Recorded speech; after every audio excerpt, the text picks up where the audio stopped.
This episode was sponsored by Brightside Cinema Incorporated, who is a supplier of digital cinema production equipment. They are a small, dedicated team trying their best to make your rental experience as easy and as satisfying as possible. So if your production does need to rent some digital equipment, you can contact them at www.brightsidecinema.com, or you can call them at 604-251-0680. That's Brightside Cinema Incorporated, helping the Vancouver film production industry grow stronger by keeping things honest and simple. Hello, everyone, and welcome to the Tons Productions podcast on this Monday, July 15th, 2019. Today, I talk with Marnie Orr. She is a BC Film Commissioner and Director of Production Services at Creative BC. She's got over 20 years of experience in the film industry, and it makes for a really good interview. So here you go. Here is Marnie Orr.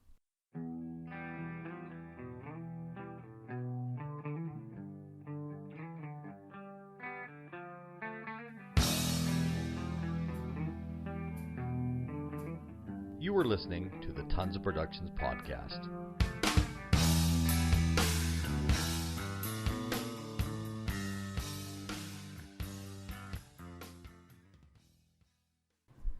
And we are speeding. Hello, Marnie. How you doing? I'm good, thank you. It's exciting to have you here with us today. Oh, I'm so glad, and thank you so much for doing this. I really appreciate it. It's good to see the other side of the film industry that I'm not familiar with. Right. Yes. There's a whole other side. Yeah, exactly. Many sides. I think. When you're dealing with what Matthew was telling me about people coming from other countries or coming from LA, say, and talking to you guys and setting it all up before they get here. Yeah. And there's a lot more to do than I guess a regular PA or someone in the office would realize. You don't know. Yeah, there's a lot of work that we do here at the Film Commission at Creative BC in terms of what we say is our job is to bring film into the province and then support it once it gets here. So that's a very high level way of talking about what we do. But a lot of the crew, I think we're becoming more well known, but a lot of people don't know what we do or what we do to get production here. And that quite often we're talking to features or television series or sometimes even commercials well before they ever land here. And of course, they're looking all over the world. So at our direct competition as well. So particularly with the larger features that land in British Columbia, we usually do a lot of work even them landing here to get a crew to help draw them to beautiful British Columbia. Well, this place too, there's so much variety. Yes. Like as far as the island, Okanagan, the beaches, the forest, you have a lot here compared to, I'm not saying Toronto's bad or anything, but it snows. Yeah. Like there's certain things that you can't avoid. Yes. Well, as you know, one of our old trademark taglines is a world of looks, and the Film Commission's always used that. And in terms of other areas outside the Lower Mainland, we have 8 regional film commissions throughout the province that splits the province up so that when we do have productions that are going out to Thompson-Nicola or up to northern British Columbia or to Vancouver Island, we have 2 film commissions over there, great film commissioners throughout the province that we pass productions off to from our office when we're working with our regional film commissions. So we know we've got people on the ground there that know all of the various local, provincial offices, highways, etc. And then, of course, helping them set up if they're going to land with a crew with hotels and accommodations and etc. So nice. Yeah.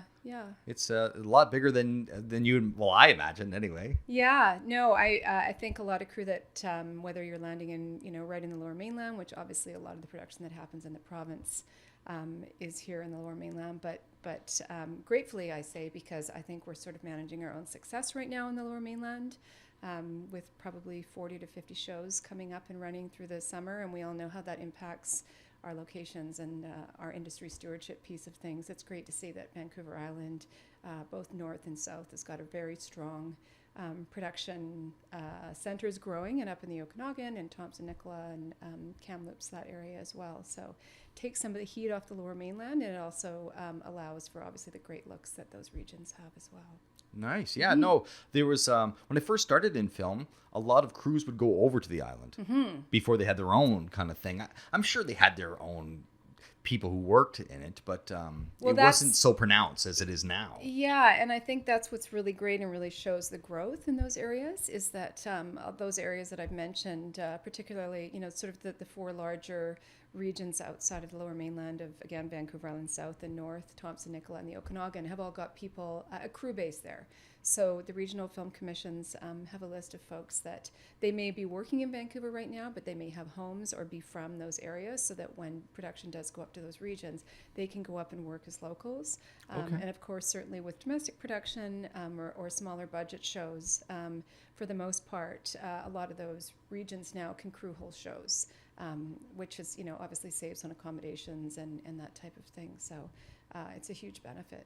Oh yeah, and that's just from it growing. Yes, isn't it? Because absolutely. BC, like when I first started, it was the writer's strike, right? When I first started, and there was no work all of a sudden, or you wrote out a show because it was already written. Yeah. Well, in the Olympics too, right? And the Olympics, 2010, that was great for the province of Vancouver, but it definitely had an impact, I think, in terms of production here as well. So. Yes, there was a lot of people hurting for work at the time. I had a show call at the time, so I always got lucky, but. You just never know, and then it just took off, and that I think the last couple of years that I worked on set, we were approaching 50 productions at once, which was outrageous. Well, and that's also not commercials, and that's also not music mostly videos. Those are DGC signatory shows, so we sort of contract them, but commercials have always flown under the radar. So there's lots of commercials going on out there as well, so everyone starts to feel the pinch in terms of crewing and infrastructure, studios, etc., as well as sort of bumping into each other in downtown Vancouver, running into superheroes and all those kinds of things. So. Or permits of the same place, or those are that's a lot of the work our office does in industry and community affairs, is working with all the municipal film offices, so 35 plus from Pemberton to Hope.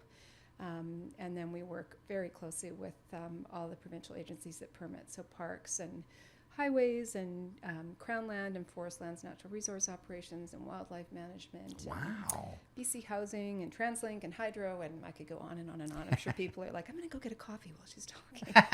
No, but that's great to know. I mean, as far as doing permits and stuff, when I was doing it, when I was prepping and I was doing stuff in the office, I never worked with Creative BC to do that, but I would other places in New West or out in Langley or whatever, and run to different places. Yeah. But I've heard of the commission, and I've heard of people coming down, and especially scout friends of mine, and looking for places and whatnot. Yeah, we worked, back in the day, back when I was a location scout, where we took actual photographs and all went to First Photo and taped them together. It was really an interesting time because there was a lot, I think, more community back then between location scouts and ALMs and even location managers that were scouting on shows that were just getting set up, and we all got an opportunity to talk to each other a lot more and see each other. So we'd share information as we were scouting and sitting at First Photo waiting for our pictures. It's been great with digital coming in and obviously being able to smartphones very fast. Oh yeah. But no one's seeing each other anymore, right? So and again, back in the day with the Film Commission, you used to have to come into our office to use our location library to access our images. And now we're online with Real Scouts, so you don't have to come in anymore. So we have been, over the last year or two, trying to find ways to keep the community together and provide opportunities for people to come in and talk to us. So we always encourage location scouts and location managers to come in and talk to us, but we started having locations nights every other month where we host folks to come in and have a glass of wine and a beer at our office after hours, see each other, check in, how's it going out there. It started with just extending it to location managers and assistant location managers and scouts. And then we started widening our invitation list to the film offices. And now we just invite everyone that ever wants to come. So we have sometimes UBC folks coming out, the permitting folks, and TransLink and Hydro and Highways. We invite anyone that we have a relationship with here at the Film Commission. And it's been great, really positive. To have location managers and film liaisons and film offices show up and have a glass of wine and chat and say hi. Often they don't know each other. They've had years of talking to each other on the phone, but they all go, how do you two not know each other? But, location managers are busy. Often they won't be the one that's in the film office dropping off the check or picking up Right. the permits. So we found it's a really great way to connect people and for us to feel like we have a beat on what's going on out there. So times have changed incredibly since I got into the industry. For Me sure. too. Yeah. And I've only started like in the mid 2000s. Yeah. Like yeah. I know people that have been around for years and years doing it, Yeah. and the transport used to have to set up all the tents, stuff And like location that. PAs, because I was Yeah. one of those PAs that Oh, helped yeah? set up the tents. So The absolutely. background tent and the lunch Yeah. tents and stuff. Sloughing through the Lower Seymour demonstration forest in the pouring rain with, a pop-up on your shoulder. It was sort of a right of way, right, to get into the industry. So Oh yeah, Yeah. It takes endurance. yeah, yeah. Not everyone can do it. No, You have no. to be so dedicated and so into it that Yeah. it's something you don't care. You'll just keep going. Yeah, tenacious and coffee. Yeah, and Lots of coffee. Yeah. absolutely. Wow. So, Yeah. so when you were doing scouting and working in Yeah. locations and the changes that happened, was it the internet, the smartphone, and eventually like technology made it just easier and easier as time went on? Well, just interestingly enough, that was happening just as I was starting to phase out. I have had, when I just got my days back in the late 90s, I think Okay. I got my days in the Guild and was super excited. I was going to go be an AD. And a very close friend of mine who was a location manager I'd been working with said there's an opening at the BC Film Commission for someone to read scripts and put together location packages. You should go and do the job. And I said, I don't want to leave set. I just got my days. Who are these people? What should I be doing? I don't get it. And she Right. said, trust me, it'll be the best thing you ever do. So you should really go work for them. Go do it for a year. You'll meet lots of people. It's a great way to have a better understanding of what goes on, not on set and with the province. So I took them up on the offer, and it was obviously one of the best choices I ever made. I went and worked there for a year. And then a friend of mine who was an assistant location manager asked if I would come and work on a feature with her up in the Kootenays, Snow Falling on Cedars. And so I left the Film Commission then, and I won't go into the long, boring story of how I ended up here where I am today. But the great thing is I would go from production, when a production would wrap, I would call the Film Commission and say, do you guys have anything? And they'd say, yeah, we'd love you to come in and do some scouting. Or we've got some producers that need taking out, so I would go read scripts and take producers out. And I just started a relationship with the Film Commission way back then, and I think I've worked under 4 different film commissioners since then. So I would go from production if I'd had a couple of months off, and I'd go work for a month as a contractor with the Film Commission. Right. And it's evolved a lot, obviously, over the last 20 plus years as well. So it was a really great opportunity for me to get that other scope of what happens beyond set and how we keep BC open for business in terms of our relationship with provincial agencies and film offices. And I had a lot of great mentors. Pete Mitchell from Vancouver Film Studios, who was the first film commissioner I worked for, and Mark DeRoche, who's now with Angus, well, now he's retired, but was with Angus and Associates, was another amazing film commissioner, and Susan Kroom. Now Creative BC, and formerly Sandy Cooper here was a film commissioner for a brief time here. So it's been a great opportunity to really get a much broader scope of how the industry works. So Yeah. So when Creative BC started, Mm-hmm. there was just the BC Commission, right?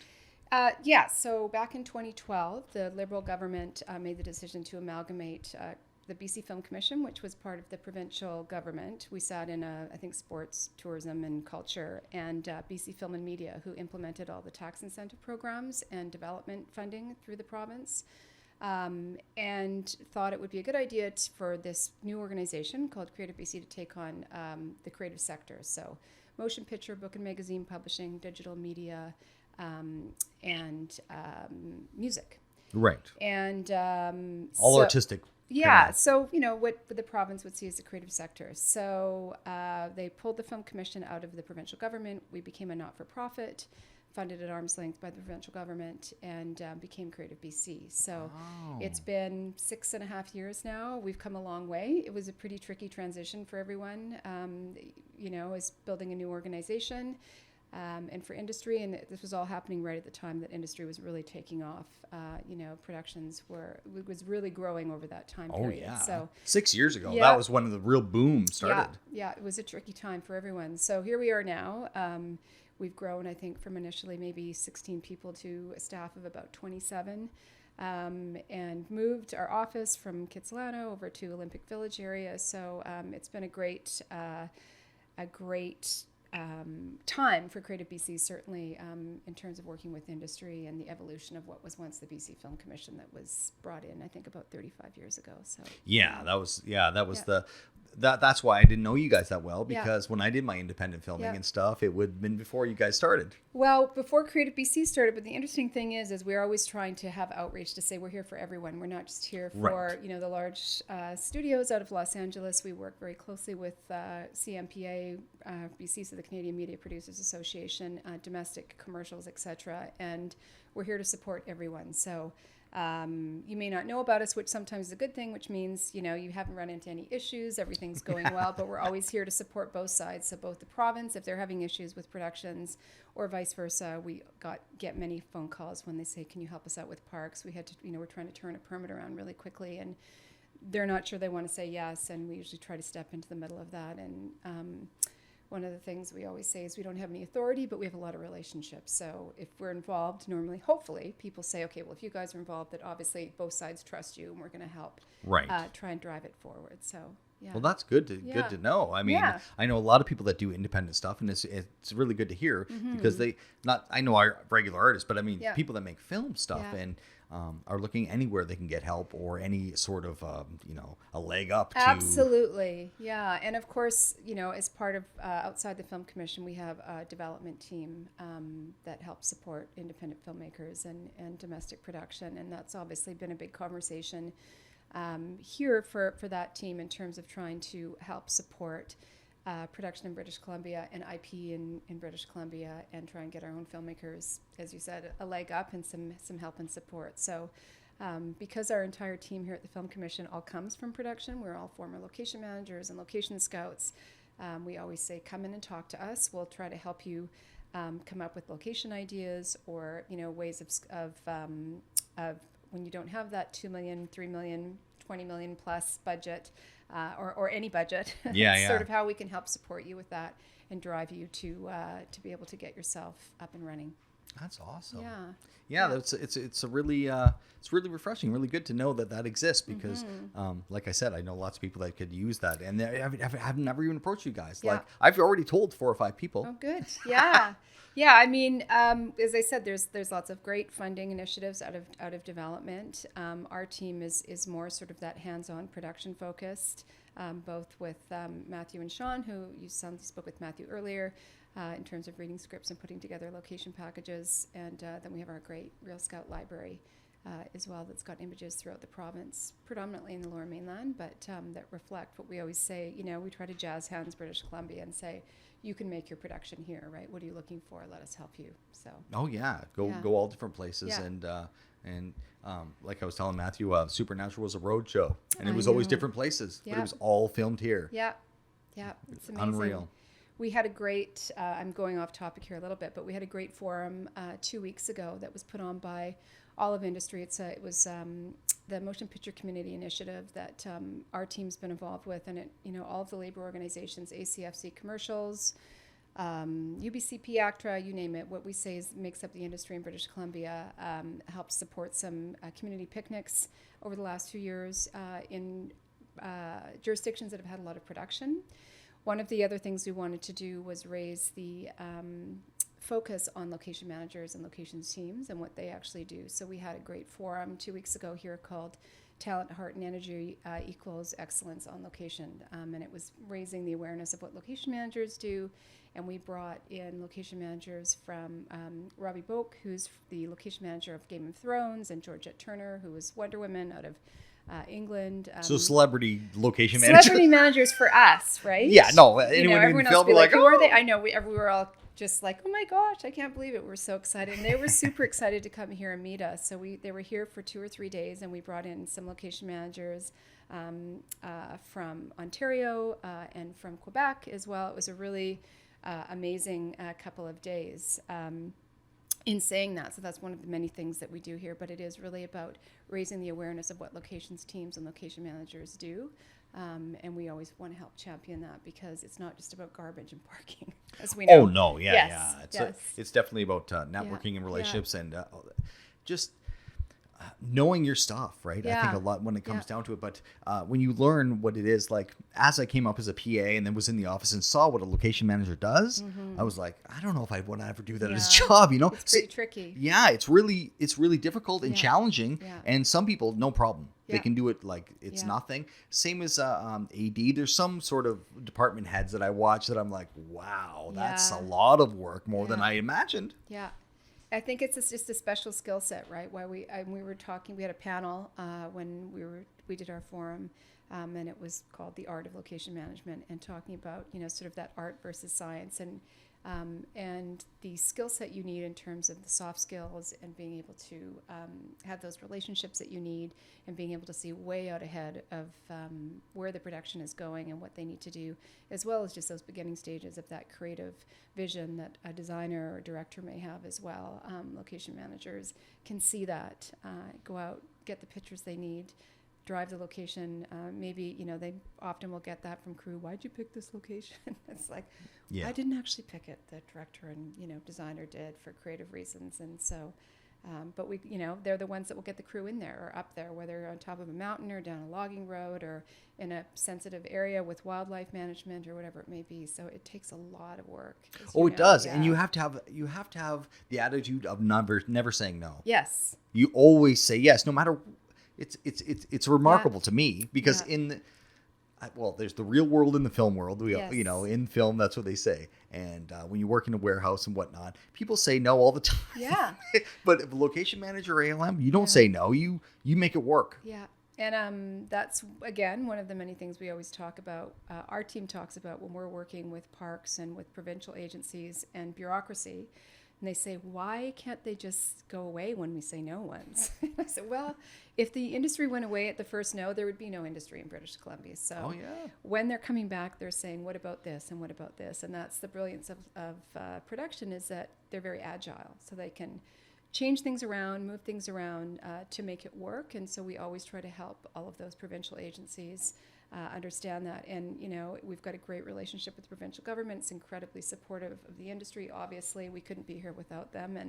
And we have amazing film offices and people that work in those offices that, as I'm sure you know, the location managers have most of those film coordinators private, cell that, and they'll take a call at 10 o'clock at night that says, I'm so sorry, but we need to come in early tomorrow. Is that okay? I know it's not on our permit. And again, it's all those relationships that they build. So it's amazing, the many moving parts and the amount of people it takes.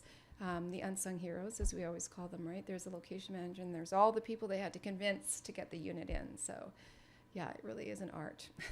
Well, that was the whole purpose of this podcast too. Yeah. The unsung heroes, to talk to people who aren't the celebrities, aren't the main director, someone that is in the media, whatever. Because I've met so many dynamic and great people in the industry, and I know that it takes a lot. Like you said, just location managers we talked about. That's just one aspect, and we're talking how many department heads, how many. Yes. There is so much work going on, and people aren't aware of that. No, and the crew sometimes isn't aware of it. We used to say in locations, I'm sure you know, if no one calls us, we know everything's okay, right? Yes. As soon as you hear locations, it's like, uh-oh. Yeah, locations? Yes. What? Yeah. Yeah. There's a cow in the shot. Can we move it, please? Yeah, and Vancouver is like a family as well, as far as people I've worked with for a year or two, and then don't see them for 5 years, and then I rub elbows with them again for another. And it's big hugs, and everyone's so happy to see each other. And it's like we saw each other yesterday. Yeah, because you spend so much time together, sadly sometimes more than your family. During a season on set, hours and hours and hours of time, and you get to know each other really well, and you have each other's backs, and it's a pretty amazing thing. I still run into people on set that I worked with 15 years ago, and it's just genuinely so happy to see each other. And they're like, Marnie! They see you coming or whatever. Oh, and I'm like, hi! Nice. Yeah, I love that. Yeah. I noticed a lot of big productions have come here, because we already had the CW, and we already had MGM. Yeah. And then Disney came here. Yeah. And then Netflix is filming here. Yeah, Netflix has got quite a few shows. Apple. So a lot Facebook. of Facebook too. Yeah. That's right. Yeah, I've heard of that. Yeah, and Amazon. Yeah, Amazon Prime. Wow, they're all here, and they all would like to bring more here. I think So where we're at right now, and certainly these are the conversations we're having, and we work very closely with MPIA, which is the Motion Picture Production Industry Association, and that whole team in terms of How are we maintaining what we have right now with our crew size and with our infrastructure, but where do we want to be in 5 years? Managing the expectations with, our tax incentives and with the provincial government and our impact on all of those agencies as well. So it takes a lot of really bright, dedicated people to continue that conversations. And we go down to Los Angeles and meet with the studios and, have some pretty good conversations. Some of them aren't always easy. It may be things didn't go well in a production here. And we always want to find out why, what happened, and then we try and take it offline. But most of the time, more often than not, when we're down there, they say, "Why are you guys here? We love you guys. British Columbia is amazing. That's great. Build more studios. Come on, let's go. Let's go. Yeah. What are you doing? Yeah, because of the tax break and all of the benefits. Like everyone here is so educated. They know what they're doing. Well, I think now we're number 3 in North America in terms of jurisdictions. I think our biggest sort of, I don't really want to use the word competitor, but a jurisdiction that's on par with us is Atlanta. And so I think it's at the point now, there's such a drive for content that the time of runaway production or, we're in direct competition with Toronto or Atlanta, whoever, our team here, and certainly our colleagues at all the labor organizations and with MPA, when we're talking about, learning best practices and sharing how we're addressing the challenges that we're facing here in production. We've really done a lot of outreach through various film offices and through MPA and through AFCI, which is the Association of Film Commissioners International, so our colleagues around the world that have a lot of production right now. There's such a drive for content that everyone's sort of going, well, what are you guys doing to manage that piece, and how are you managing that piece? And I think it's really raised everyone's game. Nice. And making the actual whole film industry a family. Yeah. Like it's not just Vancouver, just LA. And right? you start to get some, some standard practices around what we're doing, parking, such as you would know from production, right? It's parking. I did prep. I did, Yeah. So those types of things, and again, impacting communities and how we're managing those pieces of coming in and out of communities. Obviously, we're not that silent when we go into communities. People feel our presence. So we have had a lot of, I personally through the Film Commission has been able to have a lot of conversations with other jurisdictions about how they manage it. And they're looking to us, a lot right now in British Columbia. We're out ahead in terms of sustainability. My colleague Julie Bernard has been a great lead on Real Green. So that's been revitalized right now, again, with environmental sustainability and all kinds of great initiatives with the sustainable lockup and productions donating flats instead of going into the bin. So now they can go and lower budget shows or student shows can go pick those up for free. Right. So it's a whole great community, and obviously with food donations as well. There's that's a whole podcast in itself. You should definitely do one on Real Green. Yeah, it's amazing. I will. It's a really, really cool initiative. So, and that's again all the labor organizations and studios, and everyone's really on board on that. It's been an amazing process to see. So, Nice. Good. I will. I'll check into that before I go. I'll get the I'll info. connect you with Julie. Yeah, for sure. Yeah, that sounds really cool. Yeah. I know in Vancouver when I first started doing indies, I was really surprised of all the support that's out there. Yeah. Because I didn't go to film school. I just started doing background, and then my friend got me into PA. Same thing. And you're like, oh, I can do this, and then it turns out this is something I should have did when I was 20. Yeah. I realized, oh my God, I'm in my late 30s. I'm just discovering it now. Yeah. And then someone told me how to write a script and do everything about that. And as I worked in film, I realized how to run a set. Yeah. And then my first thing, people were crafty. People were donating crafty because my first show call was Stargate Atlantis, and Glenn, the crafty guy on there, he gave me all kinds of stuff, coffee pots, everything I needed. And then the studio said, oh, you can film here, you can film there for free. Community, right? Yeah, Parallel gave me a bunch of location gear for fairly cheap. Yeah. And there were so many different things that I didn't know that existed. Yeah. No, it is. It's again, as you said, you work closely and people want to see other people be successful when they're passionate about, filmmaking and that type of thing. So it is great to be, and it's how it should be, obviously, right? Yes. And that support system. When you see someone that's already been in the industry for 20 years and they're in an LM or they're at the top of their game kind of thing, they want to support people around them to bring it up. And they always, usually, not everybody, but the majority usually try to help get people. I got here through someone, throwing me a bone and saying, That's you awesome. know, I think everyone did, right? And so, you know, if you were a failure at it or you weren't very good at it or you screwed up or showed up late, you're probably not going to get that call again. But I think everyone, you know, for the most part, got into the industry either through a helping hand or a contact or someone that said, I'll give you a try. And so I think it's always about turning around, giving it back, paying it forward, all of those pieces. So Nice. yeah. Oh, Yeah. one of the things I wanted to add, well, usually I go through this. We talked about all kinds of Sorry, stuff. I took us off in all kinds of No, directions. please. That's Yeah. that's great. I usually find out where people with their beginnings, where they started. Yeah. So where were you born? In Vernon, Oh, British okay. Columbia. So yeah, I'm from BC. I grew up there and thought I wanted to get into journalism. I made my way through the hospitality industry, which is always such a great platform or base, I think, to get into the motion picture industry, particularly in locations, because it really is about relationships and knowing people. And Right. if someone doesn't want their food, they send it back, or you took their parking space. It's kind of the same thing, right? Yeah, it's similar. Yeah. You still have to manage someone's not being very happy. So I did that, and then that was I think about 96. I was done being a waitress and a bartender, and met some folks that actually worked in the commercial industry, and they said, get a pager. And I'm really dating myself here. Yeah, I get a pager. That was Get a before pager, cell phones, yeah. or Oh, the big gosh. cell phones. Yeah. So, and I got my first day call, and then I had another friend who was working on the Marshall, and he got me a job working as a production assistant on the Marshall, and I showed up in a pair of jeans and runners in November with no raincoat. And God bless this Teamster who gave My me... book should have been... Yes. He gave me a garbage bag, and I spent my 17 hours standing at the gate with 3 other production assistants in the pouring rain with my garbage bag. And lesson learned, then I went and got my rain gear, I think, in 4 days from there because I didn't have a day off. But anyways, that's I'm sure there's many people that could tell a story like that. But, Did they have vests back then? Oh, yeah. So I think I had vests my vest over my garbage bag.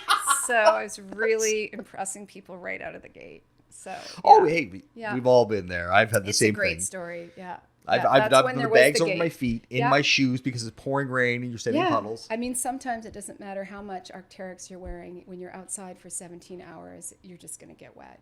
Oh, yeah. So, yeah. Or the wrap rain. We'd always say Yes. wrap rain. As soon as it Yes. starts, they Yeah. call it wrap, boom, Yeah. it pours rain Yeah, for it's an starting hour. to pour rain, yeah. Location. Yeah. Nice. Yeah. And then what did you do after that? After you started PAing, you started... So that was sort of it until I got my days, as I said, and then I went and worked with the Provincial Film Commission, the BC Film Commission, back okay. right when it was above the Seabus terminal, and Pete Mitchell was the film commissioner back then, and Okay. Tom Crow as well, who now is with Angus.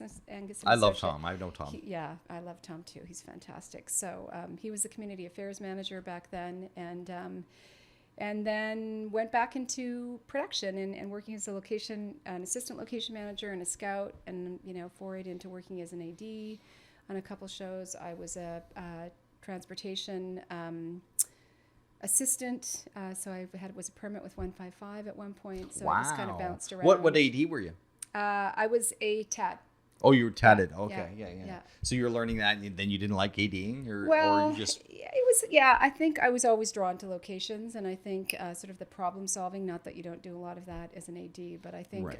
you're pretty much connected to set and the freedom. I really enjoyed that every day being different, and particularly as I got into scouting and as an ALMing and prep and wrapping and the relationships that you build. Oh, I It's loved it. just, Tech right? survey, polling, all that. Yeah. So, and I was fortunate enough to do a number of larger features out of the Lower Mainland. So I did 2 shows Nice. up in Prince George and snow falling in Cedars through the Kootenays. So I was up there for 8 months. I lived in Greenwood and Nelson and then did another show up. It was a German-Canadian co-production with predominantly sort of a mix of German crew out of Munich, a Whitehorse crew, and 4 or 5 of us from Vancouver, and we shot in Whitehorse, Dawson City, and then went to Munich. So I've been super lucky to be able to work on shows outside the Lower Mainland. That was my favorite thing to do, was to be up in the interior, other areas of the province where you didn't have the infrastructure, and it was Yeah, the they would farmer, take crews. The farmer down the road was plowing the road to get the unit in, and you were really thinking outside of the box, and the community was really excited about it, and it was just a really different landscape. I mean, again, it's changed since then. Yeah. The province has really matured, and people have had, production in their communities. Oh, now they have their own commissions. They have their own crews. Yeah. So that was my favorite time in production. Certainly was the shows that I did up in those areas of the province. It was a lot of fun. Yeah. To travel and do all those things. Well, awesome. and you get even closer as a crew, right? So when you're up there for 3 or 4 months together, and you're playing pool and snowmobiling, and having a beer now and then, that kind of thing. So it was really fun. Yeah. And you're with the crew with them all the time. You're like tight with them. Yeah, right? yeah. There's a lot of fun things that happen. So it's good. Cool. Yeah. And you went to Langara as well? I did, yeah. Okay. I went to Langara out of high school, maybe skipped a year somewhere in there, and took just general arts course, political science, that type of thing. I see. Then I took off and went traveling. I went to the Caribbean for 3 years and worked as a bartender down there. That was also very fun. Well, you were young. It's fun. Exactly. Yeah. Nice. Yeah. And then you got the commission and then worked your way up into here. So Yeah. what is your job here exactly? Because your title, BC Commissioner and Director of Production Services. Yeah, so I've had a number of different titles here at the Film Commission, from location consultant. So I worked doing what Matthew Perry and Sean Hernandez Cummings does here. And then I worked in community affairs. And most recently, I've been the acting British Columbia Film Commissioner for the last 6 or 7 months.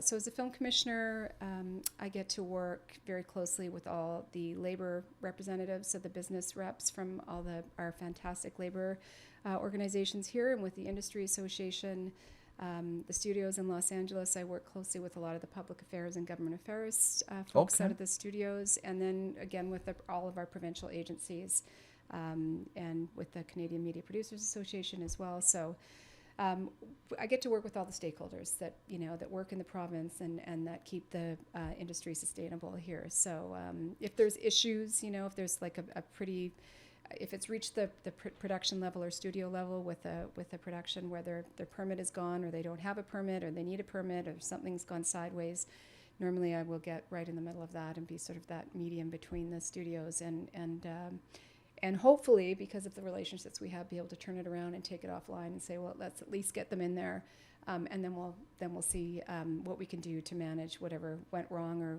didn't go right, or yeah, you're like the middle woman for sort of the stakeholders against the film industry. Yeah, really. on both sides. So we work very closely with all of those pieces. So and then we've got a whole number of initiatives around diversity and inclusion that we're working on now. With our film commission team and with the province and industry, the growth slated for the industry is, we're aging out, as we know, and in the next 10 years we're going to need to make sure that we've got new folks coming up. So how do we build film sets that look like British Columbia? A lot of us got in, as I said earlier, because of a friend or a cousin or your brother or somebody. So making sure that we're making the industry accessible to everyone that wants to come in and work here. So how do we do that?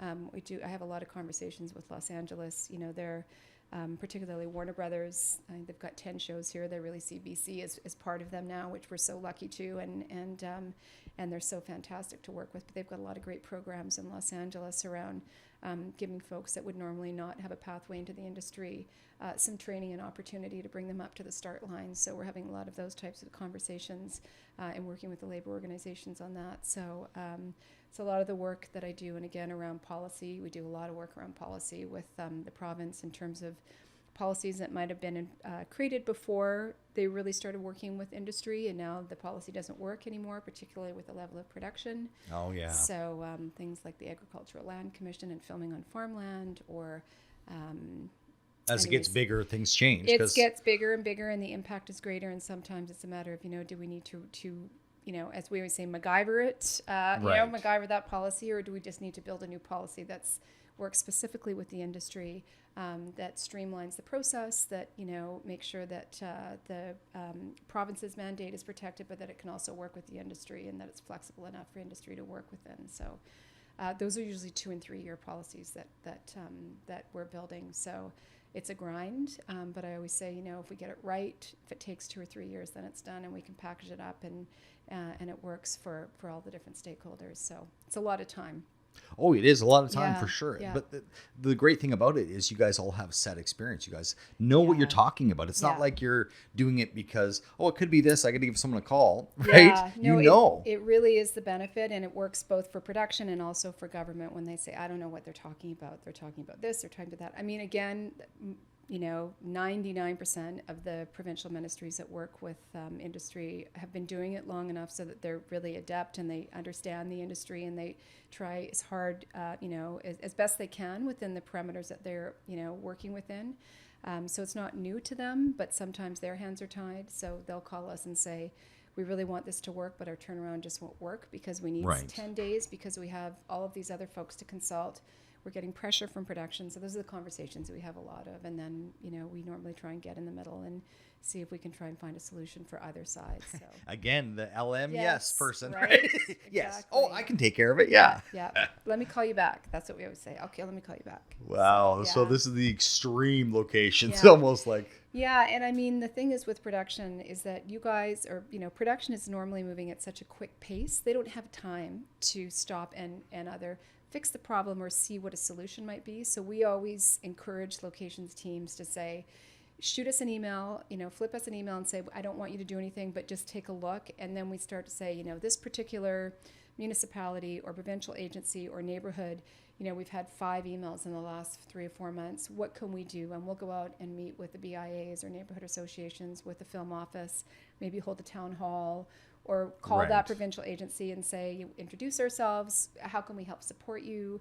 And we work very closely with MPS. So if it does have to sort of reach that place where we're going to reach out to a ministry to say, would you be open to having us take a look at the policy?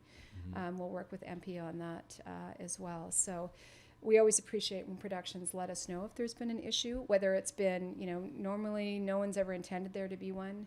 But we're always very appreciative to say, bring us in. We'll do our best to support you guys. You've got 3 months of filming ahead of you. Yeah. And we'll circle back with you, right? And obviously our location managers are world class, and at times we'll ask them to come back out to that community with us to sort of talk about, what went right and what didn't go right, or just to speak on behalf of like us of business or that type of thing. So there's so many amazing locations teams and location managers. Yeah. And crew in general, right? Like that's one of the many reasons. Obviously, the tax incentive is huge for why we're successful in BC. But we have Academy Award-winning, world-class crew that we're known around Definitely. the world for. We have the infrastructure. We have all the various looks that we can be anywhere, as we hope for the most part. Yeah. And so there's a lot of things that make us successful. So. Oh yeah, I know that for a fact. There was when I did the reshoots for RoboCop. Remember the they did reshoots for the ending and whatever, and it was downtown. Obviously money. It was a Friday night. They rented the convention center and that whole area. I was like, wow. Yeah. And while they were filming, they said, we should have filmed the whole thing here because you guys know what you're doing. Nothing against Toronto. Yeah. But the crew they weren't pleased with, and they had to do Yeah. reshoots and everything. When they came here, they only did the end. Yeah. It was only maybe 15 minutes of the movie. Yeah. But Yeah. they were so amazed by how professional everybody Yeah. here was, and right on the money. Yeah. And that's all I've ever known because Yeah. I've. But I know that working along with a lot of these people, even in the indie world, they know what they're doing and they're right on the money. Yeah, most of the absolutely. time. Yeah, for sure. No, we're really lucky. It's a great, the other thing that we hear all the time again, certainly here in BC, but from our stakeholders and clients in Los Angeles, is that because we have so many, we have a number of different labor organizations and vendors and suppliers and et cetera, but when it comes down to promoting British Columbia, everyone takes off their hat and works collectively. So it's a very unique situation that we built here in BC. Again, you look at some of the labor organizations right now. Kendry Upton, who's with the Directors Guild, now the executive director. I've worked with Kendry on right? RoboCop. Yeah, and so Kendry and I worked on Snow Falling on Cedars together way back when. Great And person. so now we get to work together all the time, and she is a great person. I agree, she's brilliant. So it's a really unique time because people will leave set or leave the area that they're in, as long as you continue to stay within, sort of the world of production in British Columbia, then we're going to be in great shape. So people move around from different organizations, but they take all of that experience and knowledge and relationships and then they get to use it somewhere else. So I think that's been, it's a really amazing time right now in terms of all the folks being in the right place and particularly with the level of production that we have where everyone really has to work together. So and scratching each other's backs, like really helping each other out. And you can pick up the phone, I can call and say, so, in the cone, as we don't even say that anymore. It's just like, okay, so, how are we going to help manage this piece and that you have that trust back and forth with each other. There's a lot of amazing people right now in the industry that have been around a long time and have those relationships to say, I know who I can call about this, right? So that we can solve the problem and keep it offline. It doesn't need to blow up. Let's keep it super low key. And come from a place to make sure that everyone's successful. So I agree. It's when I was looking for a job when I got married and I wanted to get out of the industry, same thing, but I wanted to stay in the industry. When I gave Jason Cox a call and said, "Oh, you guys hired me." I don't even think they were hiring.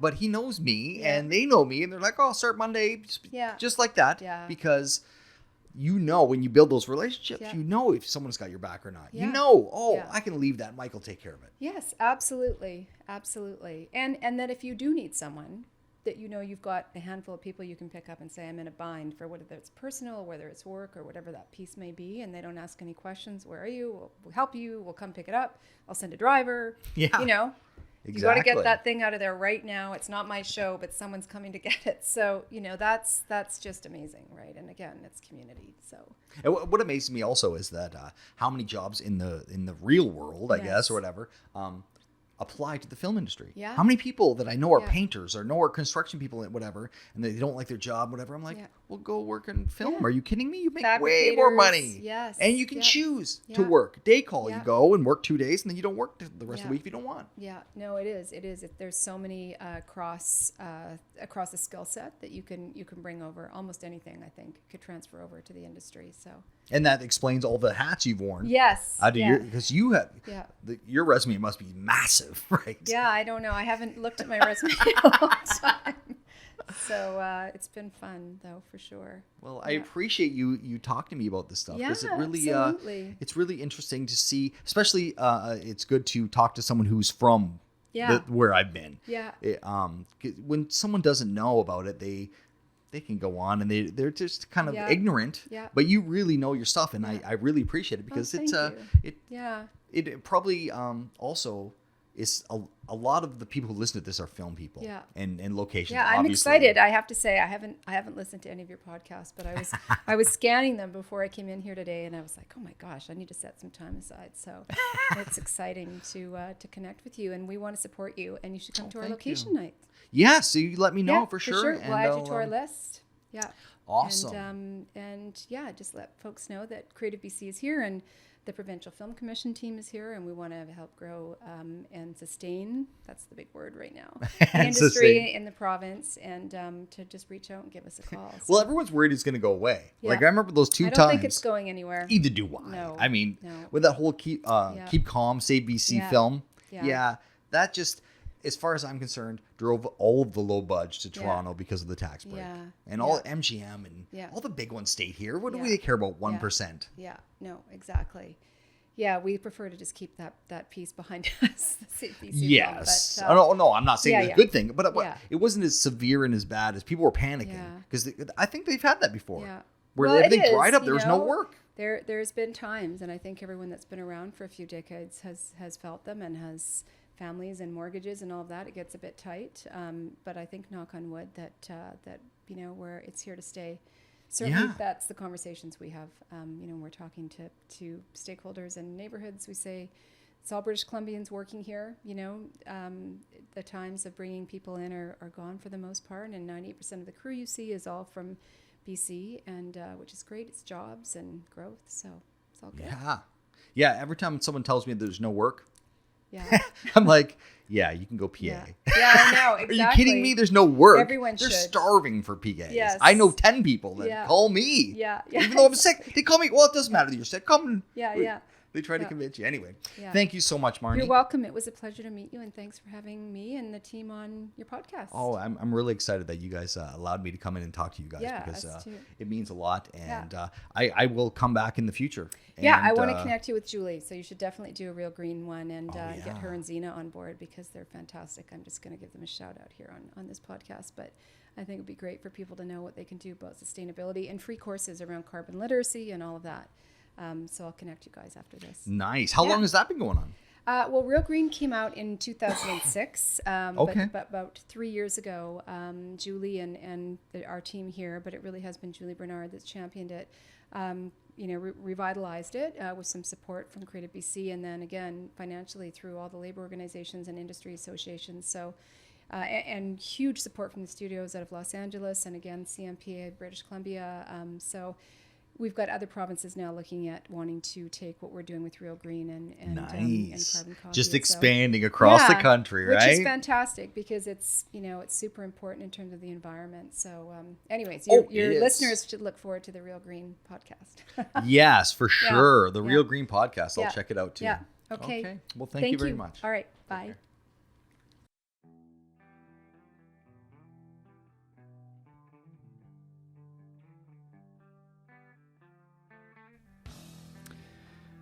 That was fantastic. Join me next Monday when I have a talk with 3 different people from the Creative BC offices. They were kind enough to sit down and have short little chats with me. I talk with Catherine Pavoni and Julie Stangland, who are both motion picture industry and community affairs specialists. And I also have a chat with Matthew Perry, who's a location consultant. So, you guys have a great week, and I will talk to you next Monday. Take care.